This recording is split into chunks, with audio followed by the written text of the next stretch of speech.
Good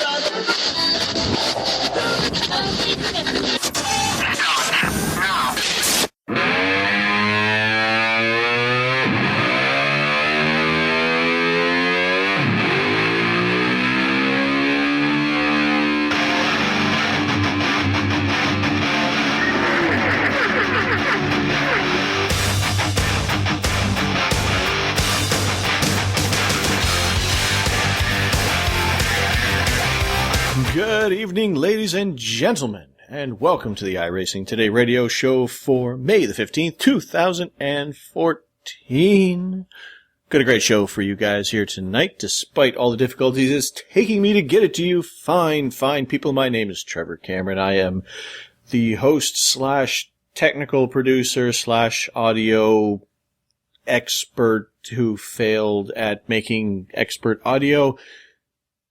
And up here in the booth, I have Mr. Chad Dalton, who is just sitting there saying, "Man, I don't know. You get it figured out. I don't know what's going on. How you doing tonight, Chad?" Aw, shoot. I forgot to hit record. Are you kidding? I'm just kidding. I'm just kidding. Don't make this night any longer for me, man. I'm on the edge. I know. Last time we did I did a big interview. It killed the podcast. And this time I said, you know what? I'm ready. We can do this. And we did this, and the interview went great. And then everything else outside of the interview fell apart. And I'm going to blame it the fact that I'm in a hotel room in the middle of Texas, and I don't have my actual computer. And we tested it. It didn't work. Everything worked great. Tonight, not so much. But all that means, ladies and gentlemen, is the fact that we're going to be recording this show old school fashion, so to speak, as opposed to my newfangled way. And you don't have any video, sadly, for you. I will get this up on YouTube as an audio file in my my feed, but you won't get to see my waving hands and Chad's spinning chair. Sorry, Scott. I know you were very much looking forward to that. But you're closing your eyes a lot tonight, too. That's new. Well, I don't have to keep them open. See, normally when we're recording, that's what I do, because I'm just sitting there concentrating and just, enjoying the moment. However, when we start recording on video, I had to be more lively and more active to the camera. But since we're not doing that tonight, I can sleep halfway through the show, and Yeah, but see, I have to watch you, so. Well, you don't have to. But that's the only way I can hear you. Well, I've got your video minimized. I'm not even looking at you. Oh, well, I see how it is. Well, it's because I don't have two monitors, so I have to have the show notes up, man. So. Okay. Well, I'll let that slide. But so, speaking of show notes. Yeah, speaking of show notes, on tonight's show, we have our In the News segment with a few tidbits and interesting things going on in iRacing and with us as a show and as individual racers. So we'll talk about Chad's latest racing experiences and mine, which I will give you a spoiler alert, are non-existent. And then we have the big... I was trying to think of a word for it, but I fell apart, and I figured if I just extended the word, something would come to me. But let's go with the main event of this week's show that everybody's been looking forward to, our interview with Mr. Ray Alfalla, who was generous enough to stop by and chat with us for a little bit. So, and that went really well, so I think you guys will really enjoy that. And then we'll finish everything off with a rookie tip of the week, which comes to us from a listener as well. In a way. Well, I guess he didn't really give us a rookie tip of the week, but it'll all make sense when we get there. So we'll have that and close the show out on that. So moving forward, we go to our In the News segment, which is presented by iRacerstuff.com for all your stuff needs and stuff. Wow. You always seem to fail at that. I'm not a good businessman. I've not been hired to do advertisements. I've not been hired to do promotional work for the company. So now we see why not. That, and I've never applied for it, but it's probably the former. But you could. I could say that iRacerstuff.com is a website dedicated to the iRacing.com motorsports simulation. They post things that they find interesting or that may be useful to the iRacing community.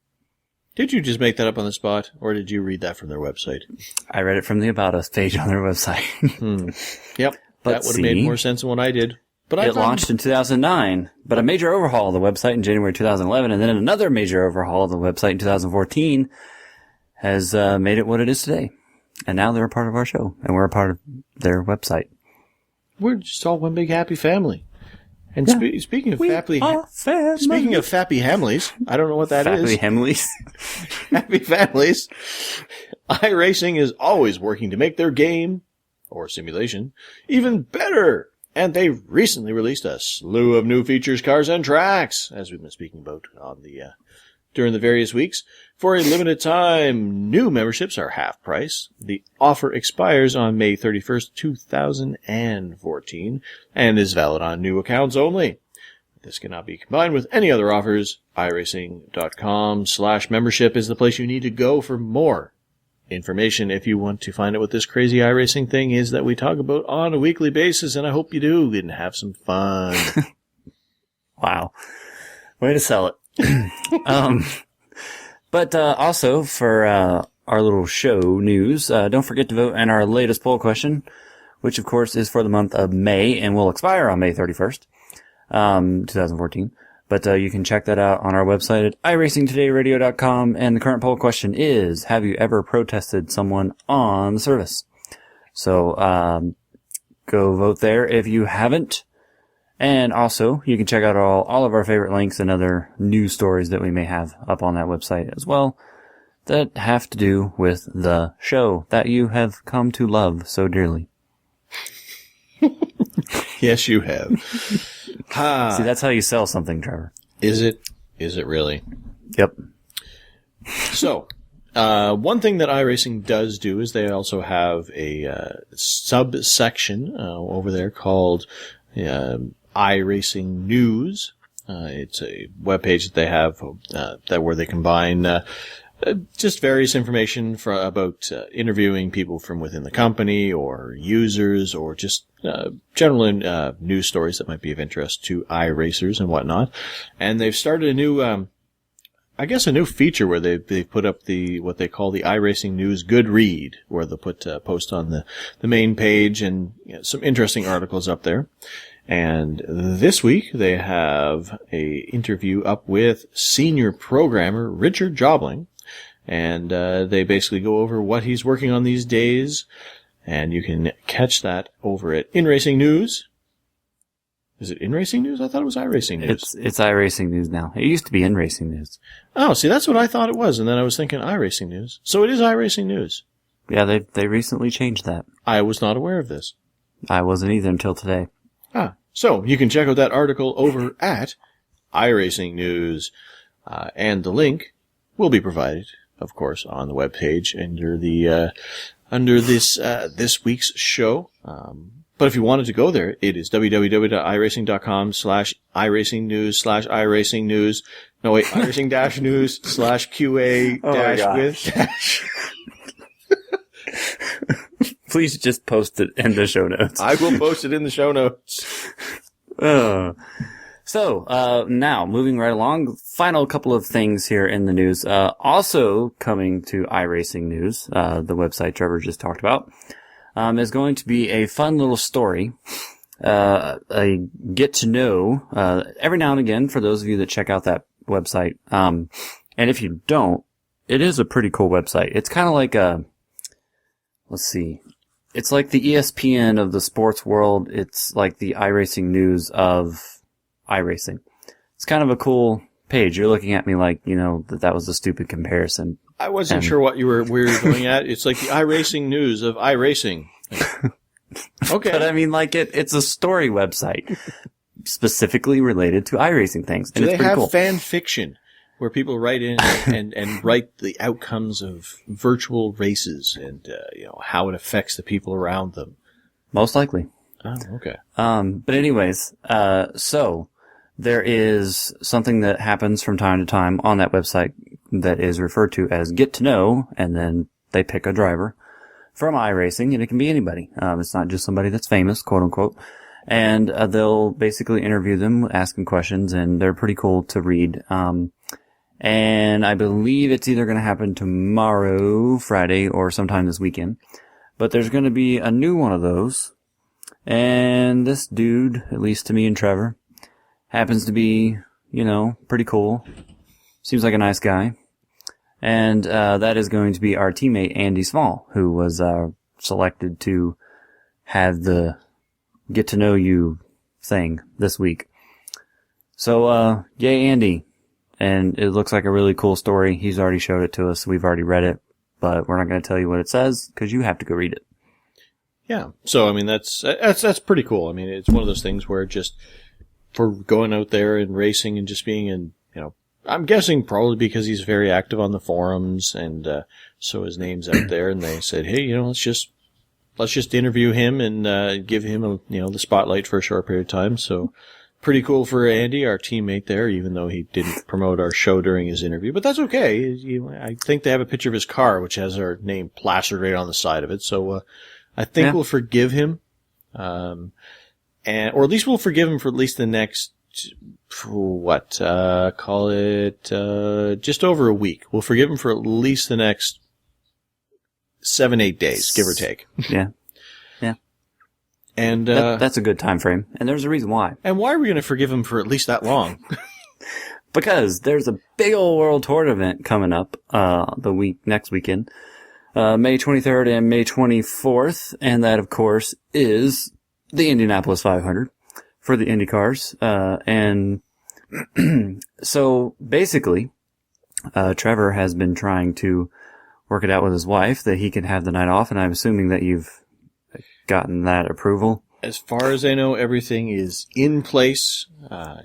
Negotiations have happened. Money has changed hands. Deals contracts have been signed. It's as far as I know, I have been cleared. I have full sponsorship. I have the car ready in the shop to prepare for this, and hopefully I don't wreck it and have to go to a practice car because my practice car is just a steering wheel. So that could be awkward. It's not going to get you very far.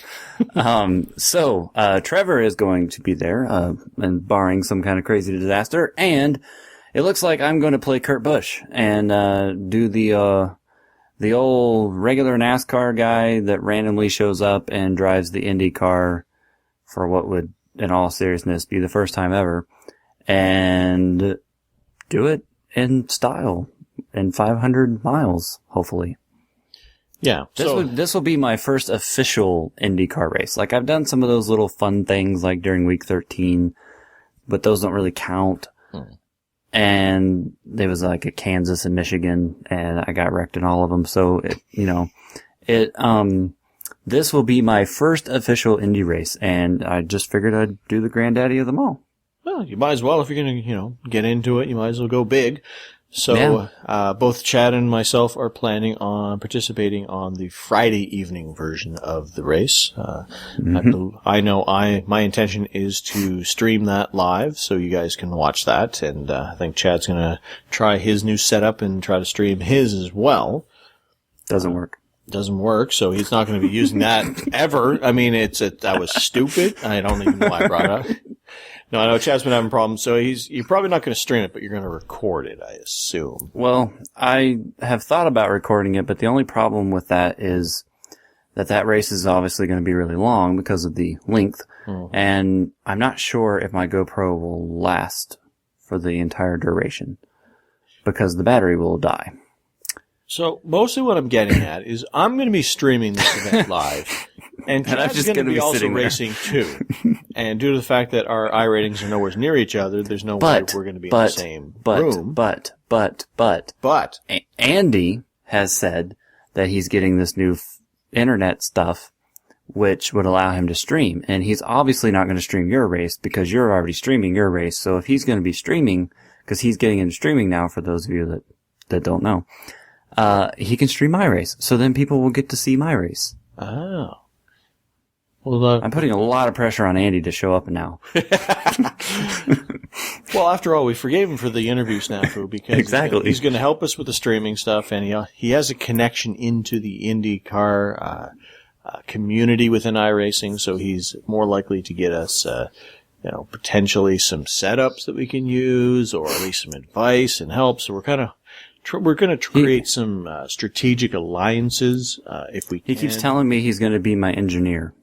Yeah, I know. I mean, maybe he'll stream your race and engineer my race, because I'm going to... No, I need an engineer. You have IndyCar experience. I am going into this blind. Exactly. I have no idea what I'm supposed to do. So I'm going to last way longer than you are, so... Oh, yeah? Especially you with your high I rating. You're going to be up with the elite iRacing or IndyCar gods up there, and you're just going to be pummeled into the ground like a poor, wet kitten in a paper sack, man. I mean... Now, watch this happen. You wreck on like lap 5, and then I win my split. And then guess who's going to be rubbing it in your face? Oh, I know. But anyways, so if any of you happen to be planning and then end up racing in the Indy 500 and you bump into us, not literally, but, bump into us into the... in the races, if you happen to be in my split or Trevor's split, then say hello and don't wreck us because we'll talk bad about you on the show. Yes, absolutely. That's what we're all about. This show is just basically our our way of just getting beefs out into the open because we have microphones and you don't. And you know what? We're cruel and mean and unfair is what I'm really getting at. And Trevor's really mad right now because nothing works. So yeah, I'm in a mood. I tell you. I mean, man, because I have to be very careful. I had this all figured out, man. It was going to be perfect. I was going to stream the interview live into the YouTube stream, and everything was going to be great. And then nothing worked. I was so sad. Now, iRacing has posted a announcement on the forums that just happened this afternoon, I believe. So some of you have probably already seen this, but there is going to be a maintenance window that is currently scheduled for May 19th. I'm not exactly sure what time, but you can look that up on your own. And it doesn't really exactly say what's happening, but the odds, at least in my opinion, and I'm sure Trevor will agree, are very high that update will include the new DW12 IndyCar, because they put May 19th as the deadline for that car to come out. Mm-hmm. And it's like a 4-hour maintenance windows, and I just don't see them doing a 4-hour maintenance just to do infrastructure updating. So I'm highly thinking that we're getting this car. Yeah, the timing is just too suspect because, like we mentioned last week, they said that the 19th was their deadline. They said, okay, if 19th we'll give you the go or no go. If the car is not available on the 19th, then we'll go with the old one. They happen to have a maintenance window on the 19th. I think it's pretty suspicious. So I'm pretty sure that we're getting the new car, which is awesome because that is going to generate a lot more interest, I think, in the Indy 500 because people have been waiting for the car to come out, and especially the IndyCar enthusiasts out there who want everything to be, realistic in the way that it is. Although depending on how much difference the handling is on that car compared to the other IndyCar, the old version, then it could create havoc and chaos because people are only going to have 4 days with the car before they go for the 500 miler. But I guess that evens the field a little bit more too. So Chad can go win a split. Yeah, that's what I was going to say. It makes me a little bit happier because everybody else will be driving blind. So now, one last thing, and then we're going to wrap up this lovely news section. We had a tweeter question. A tweeter? I love tweeter. A tweeter. I love saying tweeter. But really a Twitter question. And by the way, you guys can send us stuff on Twitter asking us questions. It's not like illegal. We're not going to ignore it. Aren't we? Just so you know.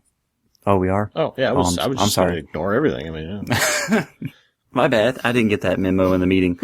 But Scott was wanting to know, we talked about some team stuff, I guess it was last week, about how you go about joining a team and things like that.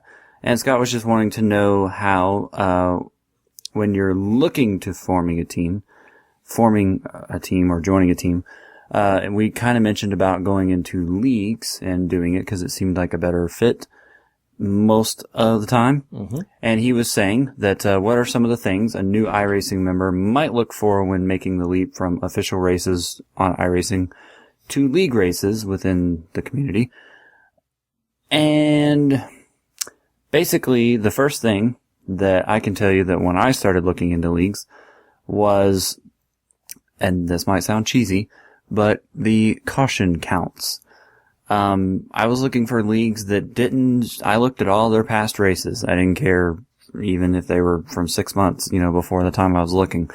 I was looking at all their races and all the different series, and I tried to look at some of the names of who the drivers were, and basically just tried to figure out how much driving they do under caution versus how much they do under green. And that was really the big thing when it came to a league, and how I decided if I was going to race there or not was cautions. The second thing, and this kind of goes based off of the caution thing, is basically, I guess I looked at the forms as well, if they allowed you to, and if they didn't, then I tried to sign up so that I could look at the forms. And I would basically just go through old forum posts and just kind of see what the mood is, so to speak. If there seemed to be a race, every now and then you're going to have a race where people are mad, and I get that. But if it seemed to be a recurring thing where people were trying to chop each other's heads off in the forums, generally stay away from that. So those are just a couple of things that I had, to answer that about going into a league. And you can generally tell very quickly without even talking to the admins of a league. You can find those things out on your own, just in your own time. And that helped me. It helped me find the RCRL, I can tell you that. So. Yeah, and that's basically what it comes down to, because I don't know if people expected kind of, and I'm of the exact same opinion as Chad is. Chad is on this one. I don't know if people expected it to be more of a, we try to find a league where the competition is at our level, where I'm going to be able to learn a bunch because there's so many league drivers, or there's people I can beat in that league. But none of that really comes into it. It all comes down to, you want, just like we talked about with the team, you wanted to find people for your team that fit with your personality, that you were going to enjoy spending time with and just chatting with and talking with. That was more important than finding somebody who was great at setups or somebody who was great at winning races and championships. The same thing ties over right to leagues, where it comes down to, you want to find a league that you fit with, that you're going to enjoy spending time with those people. And like Chad said, it's pretty easy to go and do some research.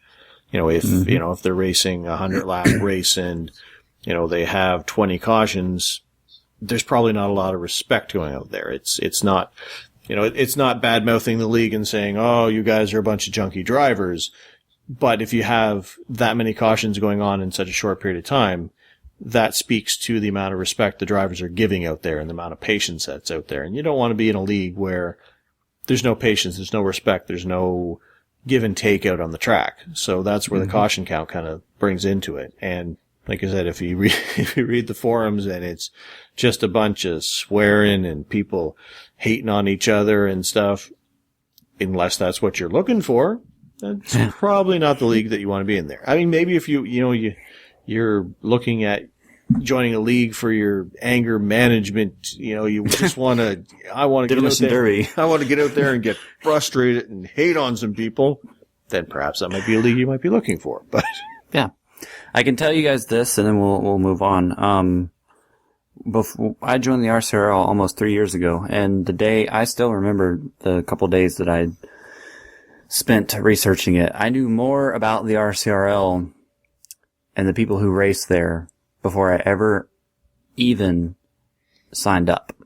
Like, forget before I ever turned a lap on the track. Like, before I ever signed up, I knew more about it. Just because I researched it all and checked it out and looked at their past races and got a feel for who the regulars were, so to speak, and not just the one and dones or whatever.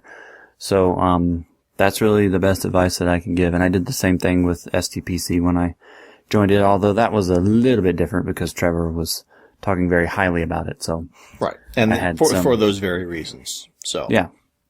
So, anyways, that answers that. So Scott, I hope that helps out, or answers your questions and helps you on your road to leaguedom. Leaguedom? I don't know. Oh, well. Success to you and yours. Yes. So you don't have any racing experiences because you know race. That is correct. But when I do race, I don't always race. But when I do race, I stream it on YouTube.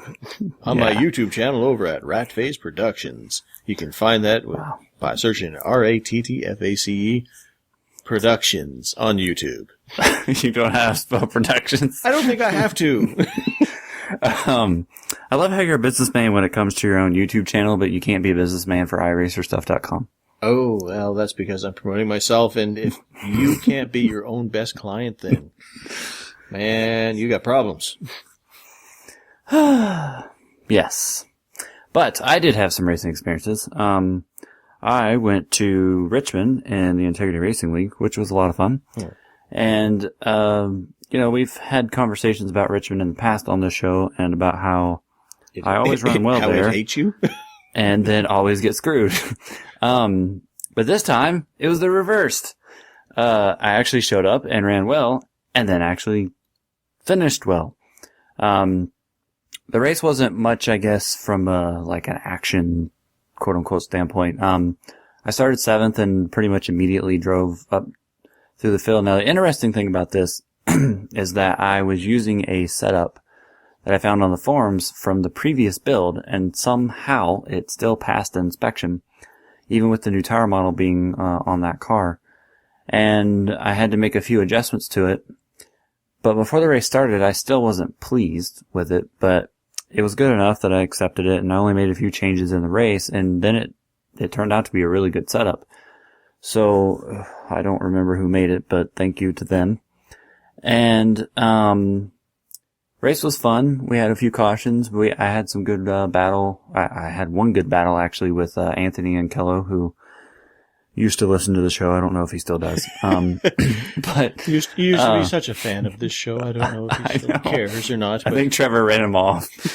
But anyways, he and I had a really good battle there for maybe 5 or 6 laps. We ran side by side, and I was pretty surprised that I could hang on, because I was on the outside, he was on the inside pretty much the whole time. And I was actually pretty amazed that I was able to stay up there and race alongside him, because usually when you get on the outside of Richmond, you just pretty much go ahead and throw up your white flag and fall in line behind them.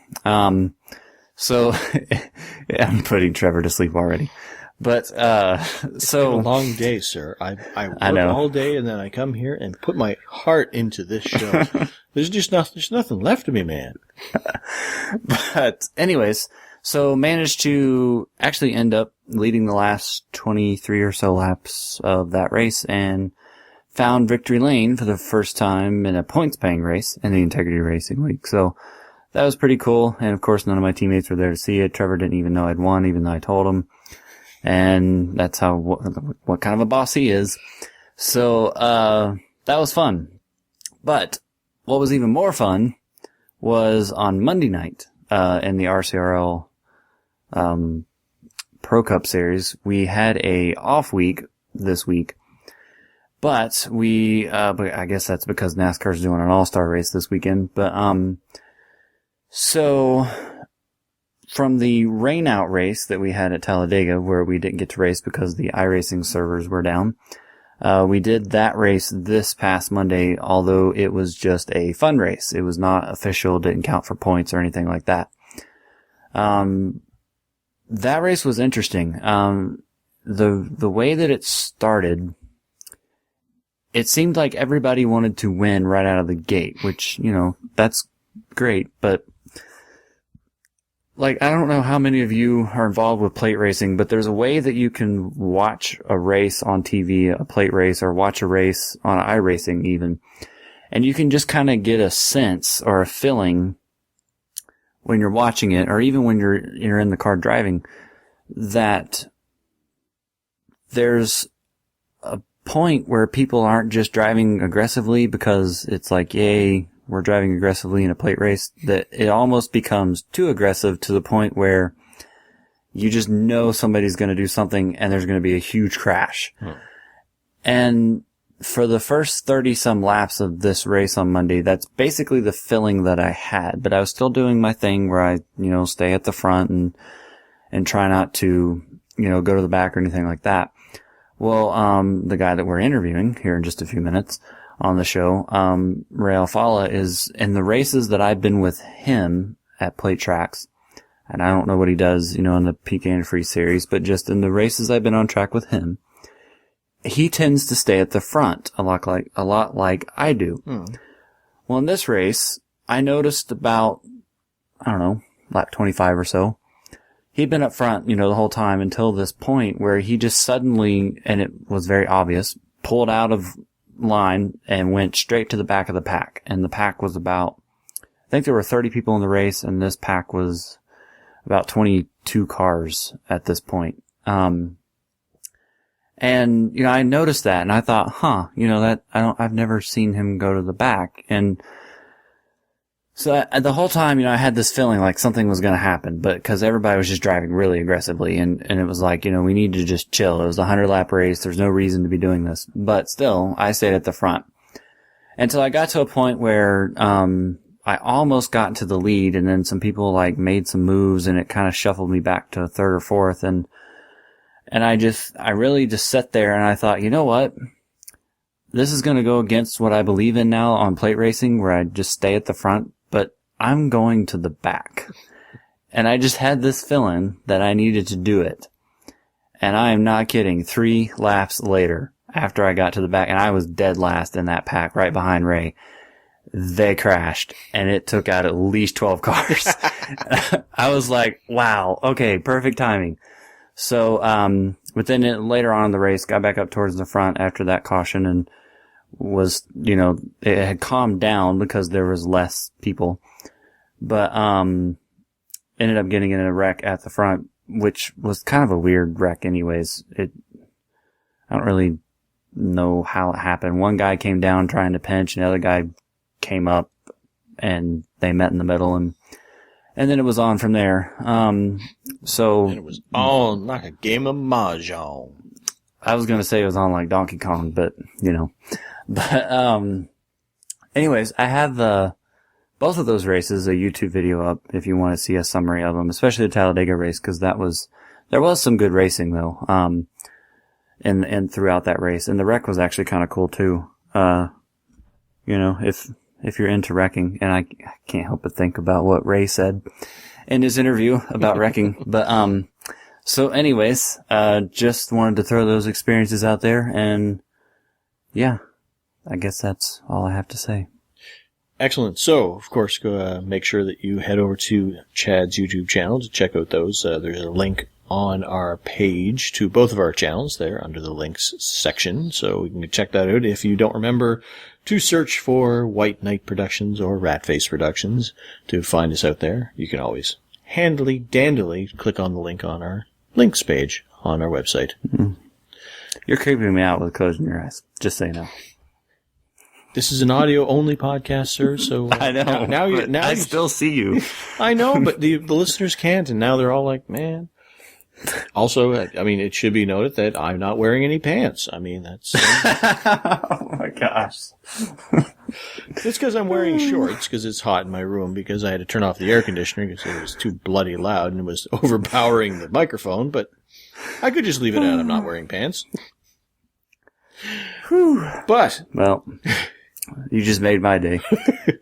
Moving right along, we, of course, have our interview with Mr. Ray Alfalla. He was kind enough to stop by and chat with us for a bit, so we're going to share that with you people right now, and we'll be back after the interview to finish off the show with our rookie tip of the week and close things out. So hope everybody enjoys, and we'll see you on the other side of the interview.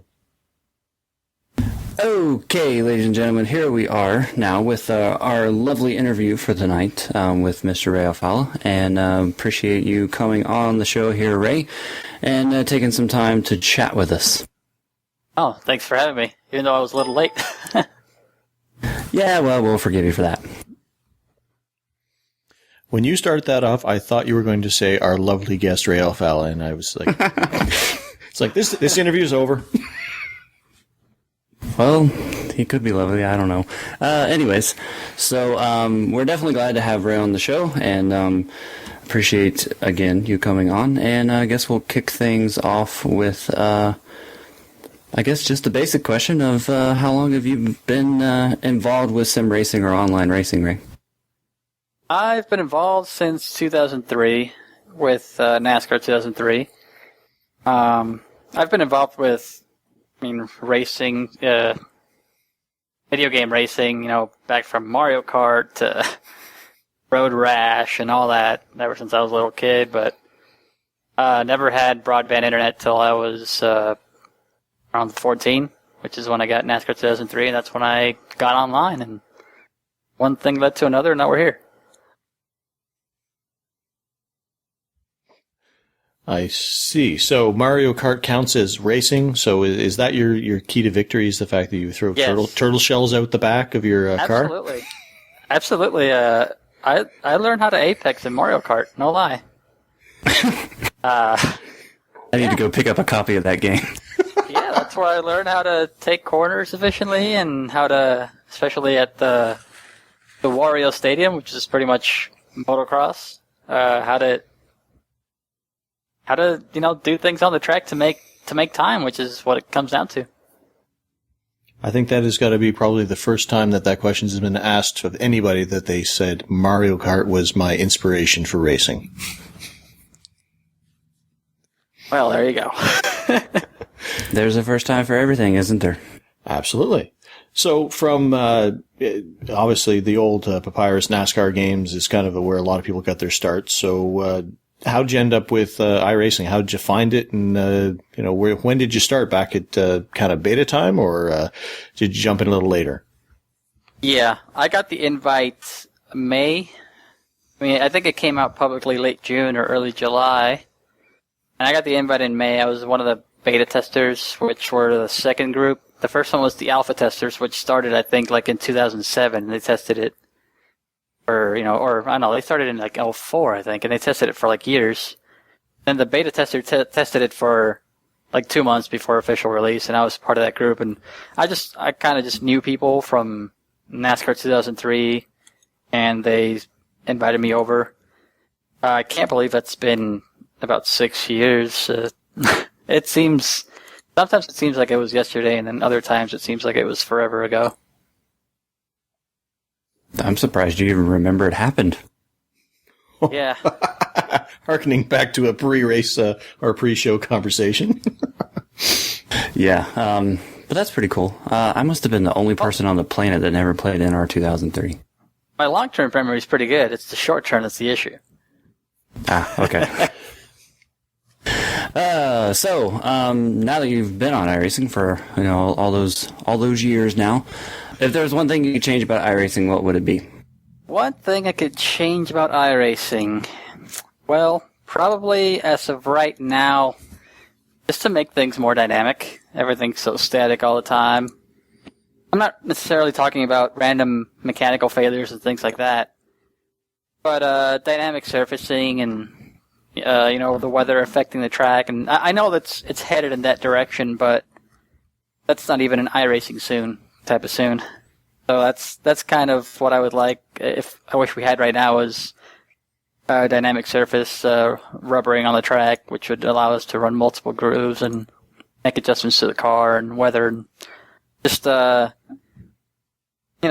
just to have something different instead of always same track conditions the entire time. Does something like that, Amen. like does having like a constant track conditions, like you're saying, that's one of the big things that people want in there. Does that make it? Does it make it easier to drive consistent laps, or is it become more of a distraction that it's always the same over and over again? I'm not really. I mean, it does. I feel like we could easily have two options. If you wanted to test your consistency as a driver, you could easily go into a test session and choose, static surface. And then just that way you can compare your driving from lap to lap and that nothing changed. But for like official races or the Peak Series or, all of the racing in general, I feel like dynamic would be so much more fun because it lets, a big part of real racing is adjusting to what the track is doing live, right there. And we don't really have that. The only thing that's close to that is the tornado realistic weather with iRacing, where the wind is just absolutely changing the entire time, and it's completely unrealistic, but it makes it to where the car drives different every single lap. So I like it. I like driving with it because it really keeps you on your toes, and you don't really know what the car's going to do from corner to corner. And sometimes it's a little extreme, but I feel like it's a lot more fun than just having a totally predictable car. But then again, I fist pump when I spin the car out, so some people don't do that. Yeah, did you see that spin? Woo! Trust me, man, I get excited when I'm able to spin a car. I don't know if I'm just a masochist or what, but a lot of people get frustrated when they spin out, and I'm just like, yes, we can spin out. It's progress, it's challenging, I like this. I'm going to say you should live in my world if that excites you. Man, you should watch me race sometime. So do you, as you know, so you enjoy sim racing as a hobby. Do you actually watch racing, like, you know, actual, NASCAR, IndyCar, Formula One, anything like that? Yeah. Well, that's where it started pretty much. Watching NASCAR, ever since I was a little kid, and never watched much Formula One until I started iRacing, and I started on the road side and the oval side, and that's when I started following Formula One. But I've followed real racing. I mean, that's always been my goal. It's I've never had the resources to go race for real, but through sim racing, I feel. I mean, this is a whole other topic, but I feel like it's kind of headed in that direction, especially with Peak Antifreeze coming on board with the series and the whole Peak Stock Car Dream Challenge thing. I feel like finally sim racing will start to be used as a talent finder, if you will. I've had a little bit of experience in real racing. Pretty much, I got to test that Miata at Homestead Road Course last year, and that's the only time I've ever been with a car on a track. And I learned a lot, but you know, real racing is pretty much strictly money driven. You got to have a lot of money or a lot of people behind you with a lot of money. So that's the struggle with that, and that's what I think separates sim racing from real racing, is that you just don't need that much money to get started, and you can go there and flip your car into the catch fence and just hit a button, and you're not out thousands of dollars. True enough. So when you did the Miata, I mean, did you feel that stuff that you learned in iRacing kind of translated over there and helped you try to get that car around the track, and then stuff that you did while you're doing the Miata, did that translate back into iRacing? It definitely helped me. It was very interesting because I've seen people all the time post about how either iRacing helps them or how either iRacing doesn't help them at all. And for me, the biggest thing was I knew the line. The instructor, before we went out on track, he told, he said, okay, raise your hand if you've never been here before. And I didn't raise my hand because I was like, I know the track. I've done plenty of laps around here. And so I got out there on the track for the first time, and it was like, yep, this is exactly what it looks like. I know exactly where to go, where to put the car. And at that point, it was more about just getting used to being in the car and getting used to looking around you. And it's so different just because you're sitting in a car. But it's once you get through all that, as far as being in a car versus sitting in a chair in your room, when I was looking out my windshield, I was sim racing. I was out there sim racing. It just happened to be in real life. And since then, I've gotten more into karting, and I've been working a lot on my fitness, and to the point where I feel like, because the fitness is also a huge thing. It's a big difference. If you can get it, I feel like if I can get it to the point where I'm fit enough to where I'm not worried about how tired I am or or how hot it is or whatever. Then it comes back down to sim racing, and it's pretty exciting for me personally that that's what's going on right now. I'm getting to the point where I'm physically fit enough to where I can just go out there and drive, and I feel like iRacing and sim racing in general has helped me a ton.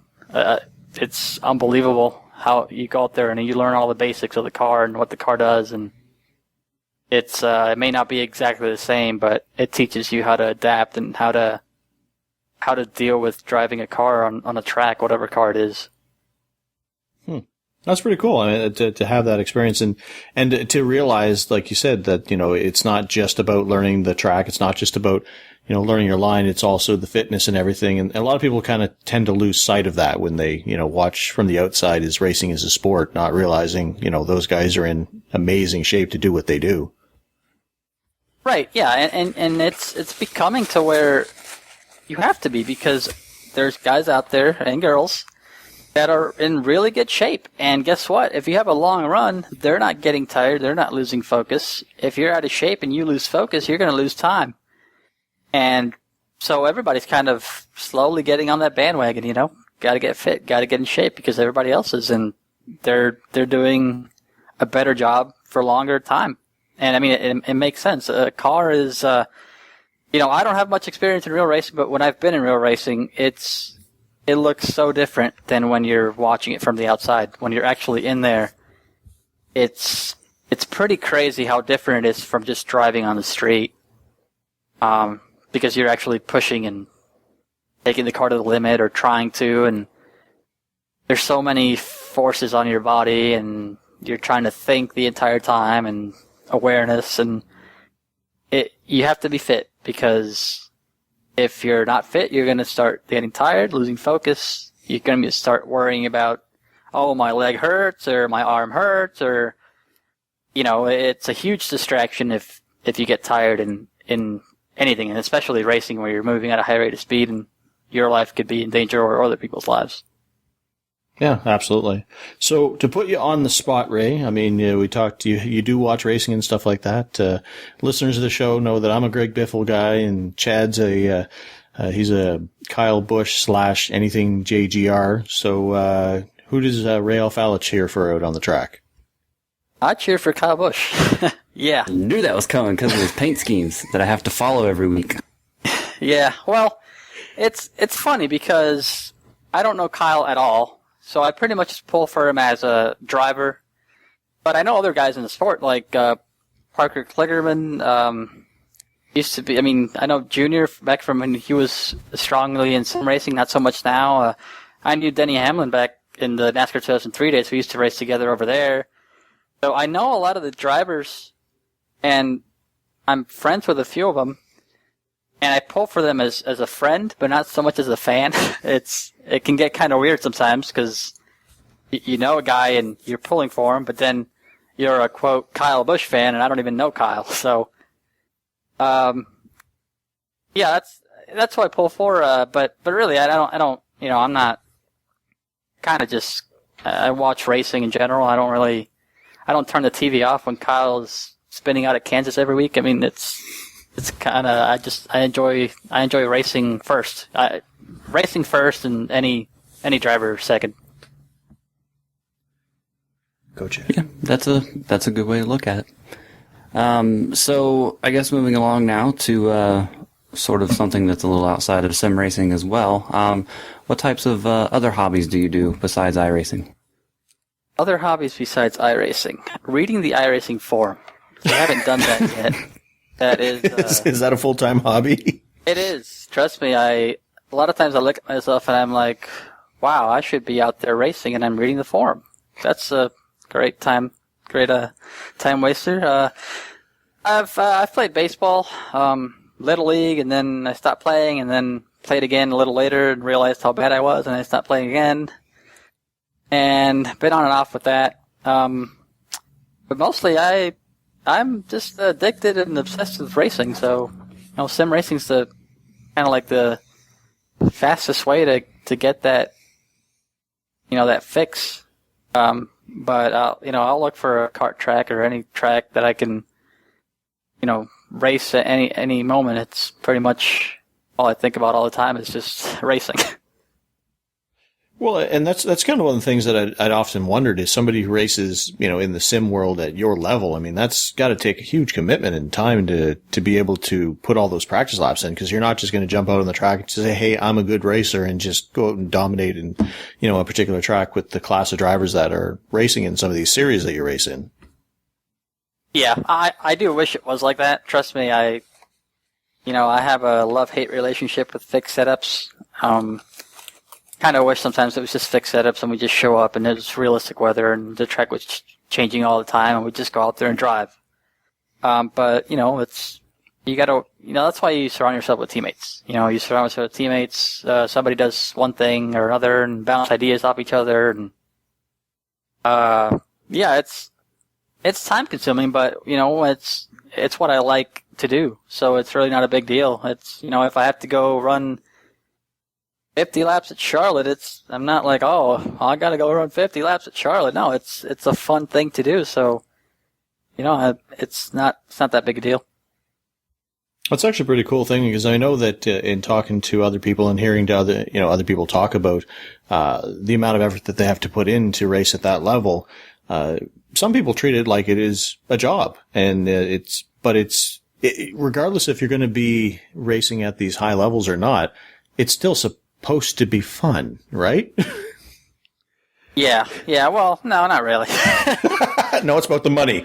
No, it's fun after the race if you didn't crash. Let's just. I mean, I wouldn't mind at all if sim racing, iRacing became professional. Like if it became something that actually you made money off of. But it's still like it could be the most stressful thing to me, and it's still fun. Because, I mean, right now it pays, $10,000 to win the championship, but, you're not going to just live off of that. But it's very stressful and it's very competitive. I mean, it's the stuff that happens at the Peak Series a lot of times is mind blowing.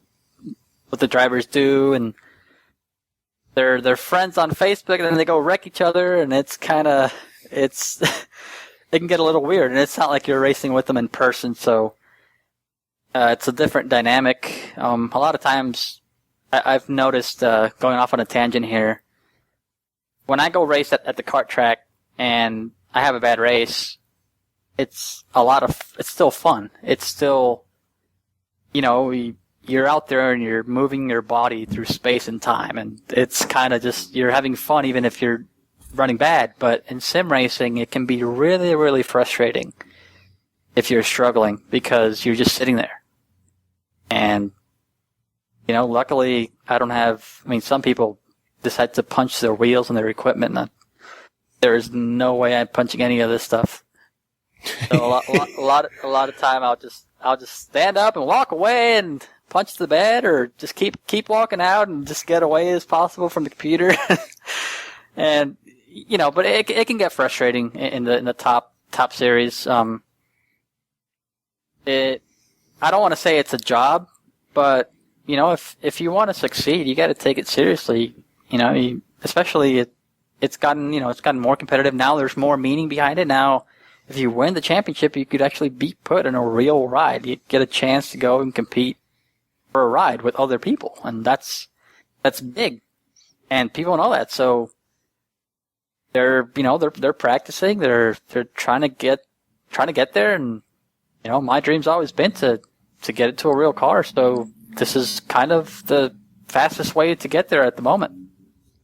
Yeah, fastest, and I mean it's like you were saying earlier, it's a pretty cost efficient way to try to move up into those ranks, because obviously there is money being spent out depending on how good the equipment that you get, but I mean it's nothing compared to buying a car and a hauler and everything. Right, and then a lot of the money you spend in sim racing, you spend it once. The computer, the monitors. Some people, some people spend $5,000 on a rig. Other people spend $800, and it doesn't really matter. As long as you're comfortable with your equipment. I would say the only thing I would totally need at this point is triple screens. That's it's almost it's a must at this point. Going back to single screen, it's really unbelievable the difference. But everything else, as far as cockpit and video card here, stream computer, this and that, you don't need $10,000 rig to go fast. It's just some things are important, but mostly it's just comfort level.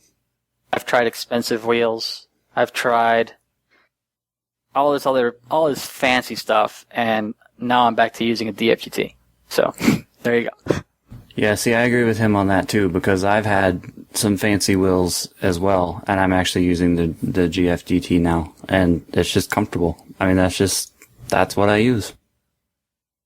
Yeah, a lot of times these big wheels that cost, $500, $600, $1,000, a lot of times they'll try to simulate realism, but they'll hurt other things. They'll hurt your ability to steer quickly. It's okay if everybody was using that wheel, but when there's other people using a G27 or a DFGT, and they can move the wheel a lot quicker than you, at least, at the top level, you care more about speed. If it was simply about just jumping in there and practicing for, I'm going to run the cup race this weekend, so I'm just going to get on here and practice for the cup race. Yeah, I wouldn't really care if I'm 2 or 3 cents off the top times or whatever, but, the series I run in, it's pretty much all about speed. And a lot of times you'll just have to sacrifice looks or fancy stuff for speed, and it's just the way it is.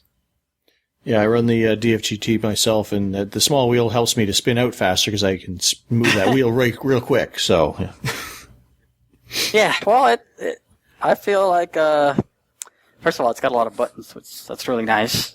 Yep. And you move your hands really quickly, and real racing has it's kind of funny how, Jimmy Johnson, I think a few years back, he brought the smaller wheel into play. Now Junior's using a smaller wheel, and more drivers are using smaller and smaller wheels. Tony Stewart's still out there using a boat, but, Yeah. Well, we were speaking of, some of the championships and the, what possibly goes along with those. So maybe knowing the answer, but what is your most memorable experience so far on iRacing? Oh, man. That's, I want to say that the championships, obviously, but there's been so many moments. Yeah, I would have to say if I had to pick one, it would be the first championship.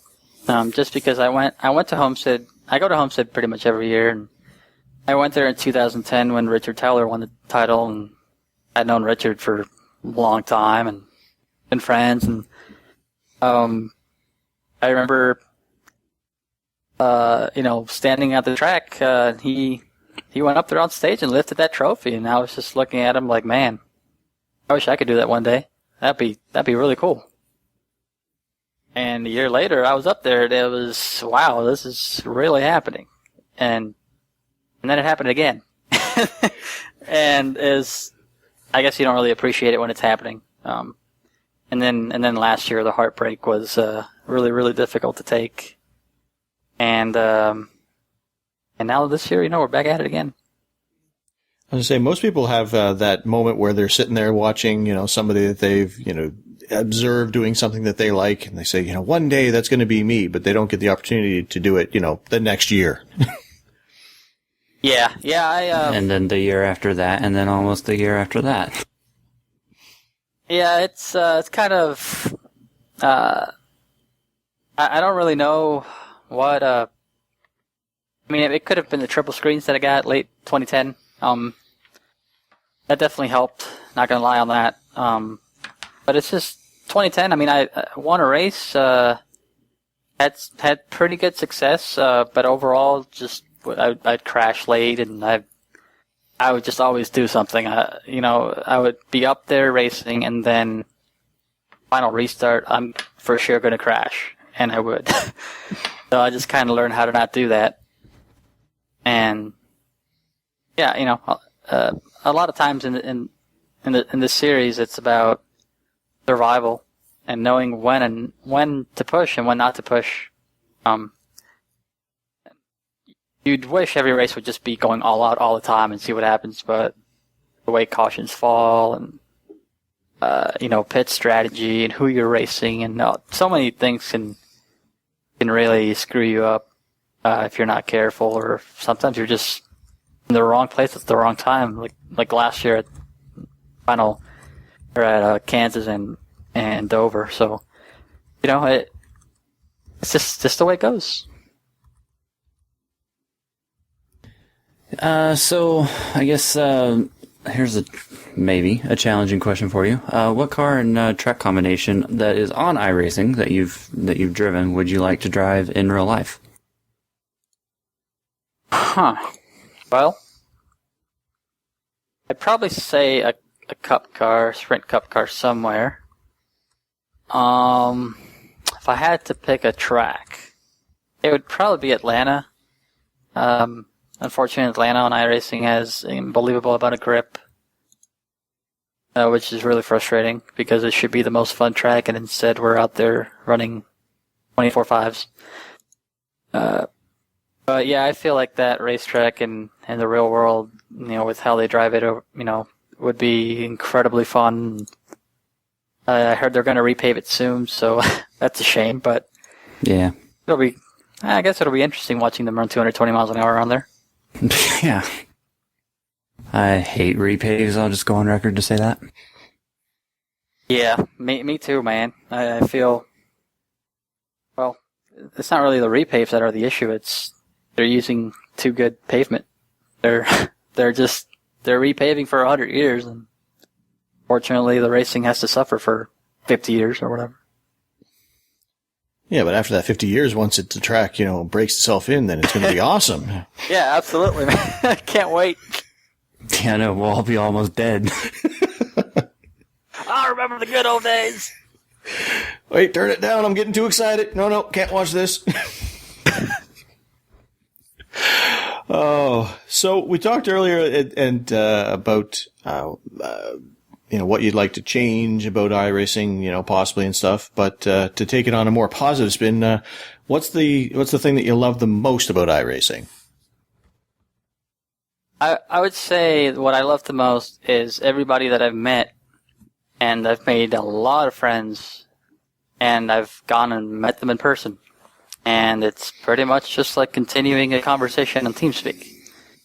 I made so many friendships over the years. Not too many enemies, but that'll happen. But yeah, just I guess the people, just getting to know a lot of people and hanging out actually in person, meeting at a race or meeting at a house or somewhere, and I guess yeah, it always just comes down to actually meeting people. It's a lot of people are on iRacing, and may not be as much as there are on consoles and things like that, but it still makes it to where you can meet up with a lot of friends and talk about iRacing, talk about real racing. A lot of times I feel like sim racers in general are a lot more informed about racing than people who don't sim race, because we're in it. There's real drivers that, people that race professionally that race on iRacing, and we're kind of in the loop a lot more than other fans are. And when a driver is struggling with a loose race car in real life, we kind of know what that feels like. And so I feel like it's just being connected to racing a whole lot better through sim racing, and meeting people, I think, is my favorite part. Yeah, that's actually a good point about sim racing kind of feeding into being a fan of racing. I mean, it's, you kind of have a better understanding. I mean, Chad, you more than me, because I just suck, but, at least I have a general idea of what I should be doing out there. I mean, I know my daughter came to me when I was watching a race the other day. She just looked at me. It's like, I don't understand, Dad. They're just driving in circles. Why do you find this interesting? Yeah. Yeah, why do you, Trevor? I find it interesting because I understand the nuances that go around how to drive around that corner and go left 400 times. There's a lot going on to make that happen, and I understand that. Yeah, that's a very good point. Sometimes I wonder to myself, why am I watching this? But sometimes I'll sit there and I'm like, wow, I'm really sitting here for 3 hours watching this. This is pretty crazy. It's like I could be actually racing. Why am I watching it? Yeah, I could be doing anything else right now, but I'm here. Go, Chad. Well, we've kind of already talked about this next question, but I guess we can still throw it out there and see if you can come up with anything new. But what is it like to race in the NASCAR Peak Antifreeze Series? I mean, it's. I don't want to say it's like the most stressful, horrible thing in the world. It can be if you let it, but it's just competitive. It's really competitive. It's very rare that it's very rare to just be dominant and say I'm going to win the race today, because if you lose a few hundreds qualifying, you lose a few hundreds, you're going to drop a few spots, and it's very competitive. It's very cutthroat, really.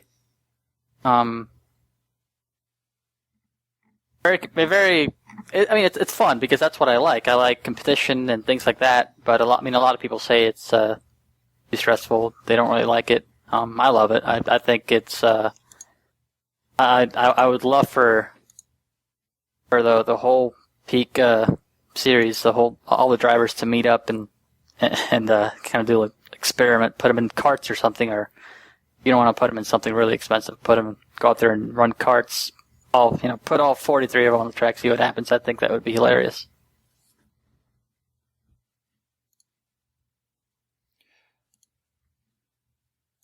All right, I'm hitting Z's on my form over here again, but so I guess as we kind of tie this up here, Ray, first thanks again for taking the time out to speak with us. I know a lot of the listeners of the show were looking forward to. They always ask us to interview some interesting people to help them with their interest of iRacing, and I think you were certainly on the top of a lot of people's list. So thanks again for coming out. Oh, thanks for having me. Thanks for thinking I'm interesting. Oh. Well, we didn't know. We had to guess, actually. I mean, we knew you were fast. Yeah, well, hey, a lot of people think I'm really boring, and that's probably what I show, but I can make a joke or two sometimes. So I guess as we close out, are there any tips and anything that, any tips for people who are getting started in iRacing or want to get better at it, or any other rabbit holes you want to jump down before we let you go here? Tips for iRacing and, sim racing in general, it's, be very determined. It sounds all corny and stuff, but don't give up and all that because, sometimes, some people just don't have it. Some people, they'll try forever and they just won't really find speed ever, and that's fine. But other people have potential. They go out there, they crash a couple times, and they say, oh, this sucks. I'm out. It's over. I'm just going to go do something else because sim racing sucks and all this other stuff. And it's like, well, a lot of us that have been sim racing, we've been doing it for a while. We've been doing it we started back when we were like 12 and everything was amazing. So don't give up on getting better. And even if you're part of the group that never finds the speed, it doesn't mean you quit. It's fine. I'm really terrible at Halo and all the other games and horrendous, but sometimes I'll go out there and, hey guys, have your way with me. Do you actually do much gaming outside of racing as well, or? I don't actually. Probably because of that reason. Yeah, if I'm really terrible at something and I'm really good at something else, I'll just focus on whatever I'm really good at. But if it just depends.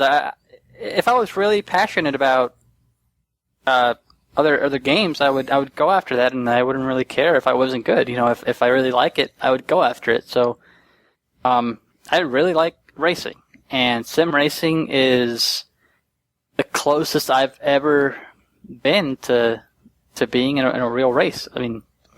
the racing is real. It's just, we're not in actual cars physically. But, I love sim racing. I think it's a great thing.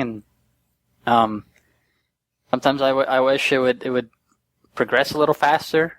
New builds come out and sometimes take a step back, sometimes take a step forward. But I've kind of just learned to live with it sometimes, If you want to go simulate a real race car, just go get in one, because the Isaac Newton 1.0 model will always be there and will always be pretty loyal, But sim racing and iRacing, I think it's a great thing, great way to meet people, great way to fuel your competitive drive, and you never know. You never know. You might end up in a real car someday because of what you do on iRacing, or at least be part of a real team. Excellent. Any final thoughts there, Mr. Chad, before we let Ray go? I don't know. Like Trevor said earlier, thank you for coming on. It's great to get to interview different people from around the iRacing community, and I definitely enjoyed this talk tonight. You definitely, not that the other people that we've interviewed were wrong, but you went into a more, like, a different way of explaining things, which was very interesting. It brought a different perspective around, so I think that was really cool. Yeah, thanks for having me. Anytime you guys want me over, just send me about 150 emails and I'll eventually make it over here. Only got up to 3 before we got you on here. Yeah.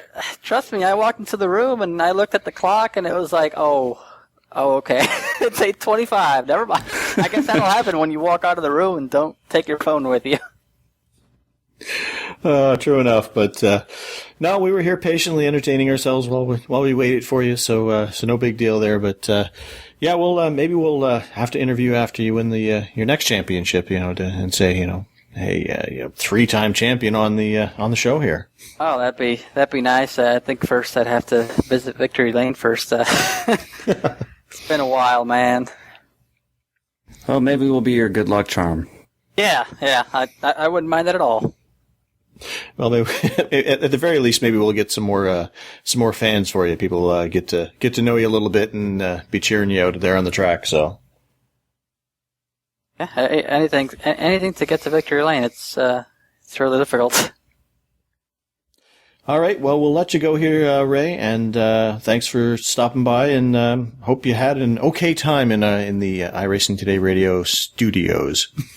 Yes, I had a pretty okay time. It was pretty good. Thank you. Pretty good, not great, but it was okay. It was all right. It's not bad.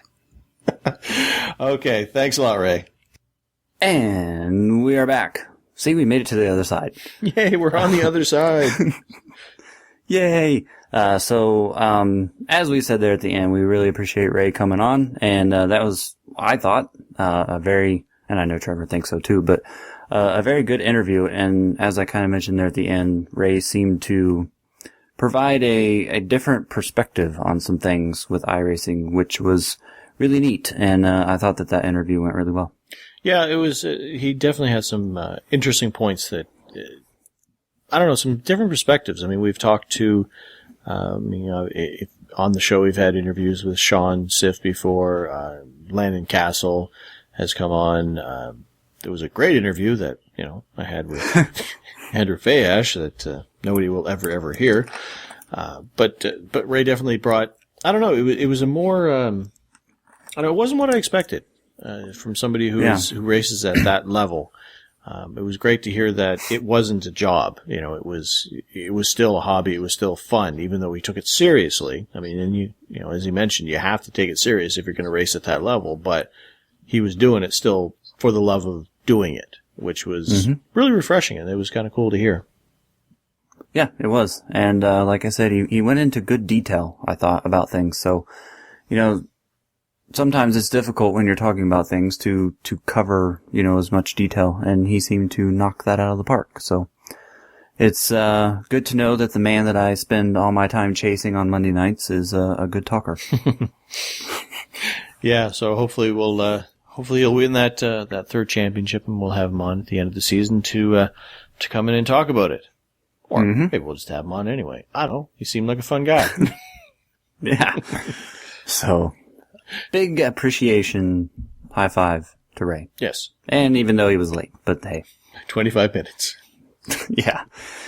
So, as we mentioned earlier, we have a bit of a different rookie tip of the week. Normally in this segment, we kind of give you guys some pointers or things that we feel like are worth covering that might be good for some new folk, on the sim. And this one is a little bit different, but it's still good for new folk. Yeah, we had a listener of the show, Keith Allen McCourt, sent me a PM in the forums and was just letting us know that we, one, that he listens to the show and just started listening to it and is really enjoying it and it's enhancing his experience. So glad to hear that, Keith. But he'd also mentioned that he had started up a league a few months ago, basically to help out rookies and with the frustrations that they kind of experience.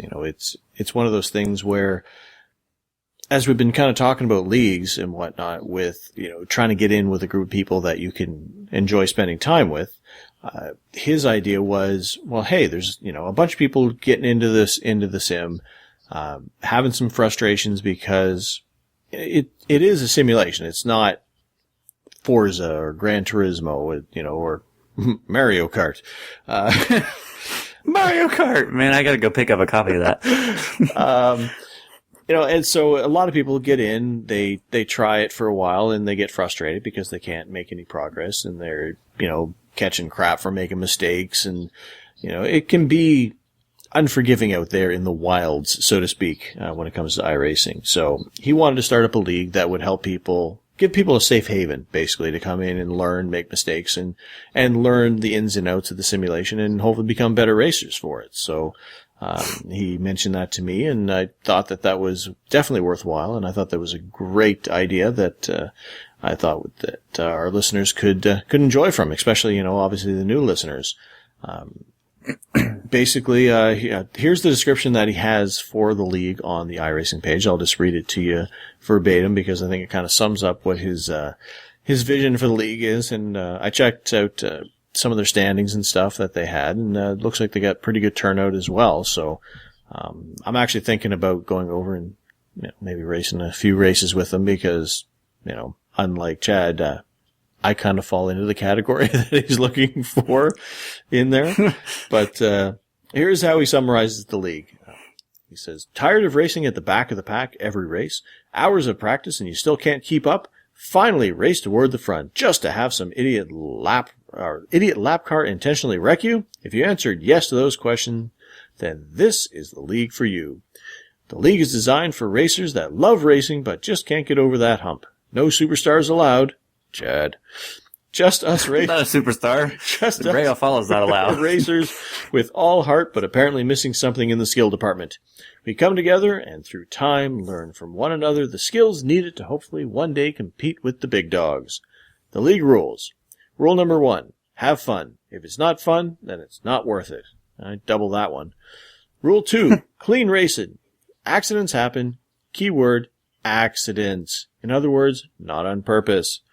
Rule number 3, respect. Treat others the way you would like to be treated. Unless, of course, you like to be treated poorly, in which case, don't treat others like that, because that's just mean. Yep. So, they've got a Facebook page where they have some race recaps and some pictures. They've got a website which they keep the forums private to give the members a place to ask quote unquote stupid questions without worrying about somebody coming in making fun of them because of it. So we will put a link to that up on the show page, the show notes, the place where we post the show.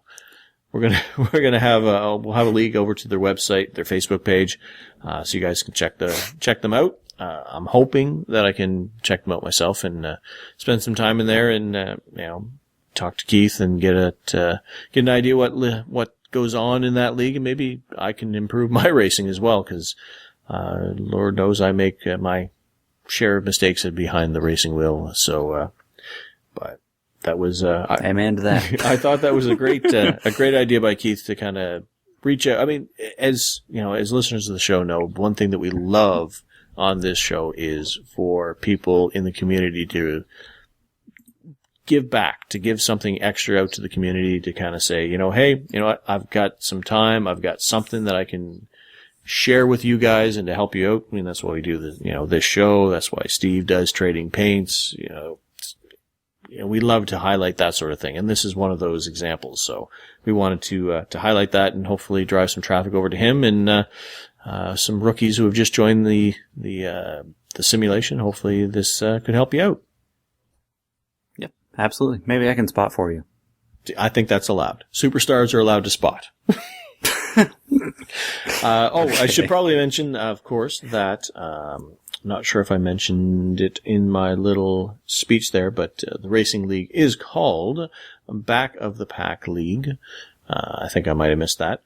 And they race the street stock on mostly short tracks. So it's a good place to get your to get your racing chops, so to speak. I mean, we've talked a lot about racing the short tracks to kind of get used to close pack racing, get used to, some slow, sharp turns. So this is kind of probably the perfect example of, either the late model, the street stock, or good cars to learn that on. So, especially on short tracks. So hopefully that helps out some listeners out there, and hopefully, Keith keeps going on and doing with the league and helping out the rookies. Absolutely. So I think we're about done here this week. It's going to be, it's a bit of a hodgepodge of a show because, we got an interview in the middle. We didn't get the video working right and stuff. But I hope that we have brightened your guys' day and you can enjoy the efforts that go into putting together this sort of thing. Even though I wanted to put my fist through a wall earlier before we started this show. Yep.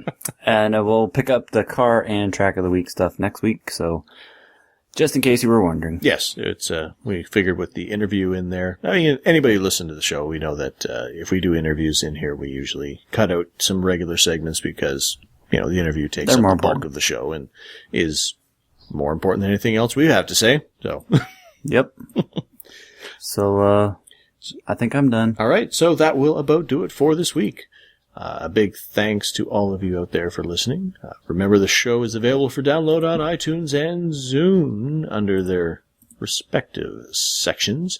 And we'd really appreciate it if you'd head over to iTunes, if that's where you enjoy your podcastery, and leave us a review if you could. That'd be great to help us get the word out. The show is also available on YouTube. On my YouTube channel, which is at Ratface Productions, and I'm going to do my best to get something up there for you guys to listen to, even though it won't be me flailing my hands and Chad turning his chair, as Scott had mentioned on YouTube or on Twitter. And you can, of course, check out Chad's YouTube channel as well, which he has like a thing off to the side that replays what's going on my channel, but you know where the meat of the real bulk of content is on my channel. So, you can use Chad's to give him a bump. I have more friends than you do on iRacing. I know. I win that battle. You can check out the website for information, archives, links, and the polls we mentioned. As we talked about earlier, we want to get your opinion on that whole protest question because I want to see how that works out. And you can check all of that out at iRacingTodayRadio.com. You can follow show news through Facebook at Facebook.com/iRacingTodayRadio and Twitter, of course, at Twitter.com/iRacingToday for myself and / it's Chadillac for Mr. Chad. And please email any questions, comments, and poll suggestions you may have to feedback at iRacingTodayRadio.com. You can also send them to us on Twitter and Facebook. We actually got challenged on our Facebook page, Trevor. You need to go check that out. I didn't catch that yet. Yes, it's from Danny Resser, I believe. So, anywho, and of course, feel free to continue to add me as your friend on iRacing and maybe occasionally that Trevor guy. I need to catch on the on the iRacing.com members website. But until next week, ladies and gentlemen, we hope you enjoyed tonight's show with the interview. But remember, the race is rarely won in the first turn. But it is often lost there. Good night, everyone.